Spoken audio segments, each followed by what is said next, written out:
શું છે કઈ બાજુ જઈ આવ્યા? આ જો ને છોકરા ક્યારના કહેતા હતા કે ઝંડા લઈ આવો ઝંડા લઈ આવો, ઝંડા લેવા ગયો તો. અરે જોજો ભાઈ, અત્યારે 26મી જાન્યુઆરી આવે છે ને, તો અત્યારે લઈ તો બધા લે છે, બાઇકમાં લગાડે છે, પછી જ્યાં ત્યાં રસ્તામાં પડ્યા હોય છે. ના ના સાહેબ, અમે આમાં છે ને અમે મંદિરમાં રાખીએ અથવા તુલસીના ક્યારે રાખીએ. વાહ, સરસ. સાચવીને રાખી દો છો ટૂંકમાં, એવું ને? વાહ વાહ, ખૂબ સરસ, ખૂબ સરસ.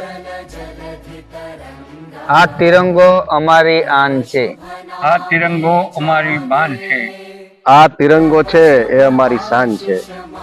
પ્રજાસત્તાક દિન આવે છે તો બધા પોતાની ગાડીઓમાં આ તિરંગો લગાવશે, અને લગાવવો જોઈએ. દરેક ઘરો ઉપર, સરકારી કચેરીઓમાં, દરેક જગ્યાએ આપણે લગાવીએ છીએ. પણ અફસોસ એ થાય છે કે ત્યારબાદ જ્યાં ત્યાં રસ્તા પર આ તિરંગો પડેલો હોય છે, તો આપણી આન બાન અને શાન જે છે એ રસ્તા પર ફરતો હોય તે યોગ્ય ન ગણાય. માટે જે લોકો પણ લગાવે છે તેમને એક આ વિનંતી છે કે પછી તેને પૂજામાં રાખો, તુલસી ક્યારે રાખો, અથવા સાચવીને રાખો. પણ આવી રીતે રોડ પર આપણી આન બાન અને શાન ન ફરે એ જોવું. કારણ કે આના માટે ઘણી શહીદીઓ અપાયેલી છે, ઘણા લોકોએ કુરબાનીઓ આપેલી છે. આજે પણ આર્મી સતત રક્ષણ કરે છે.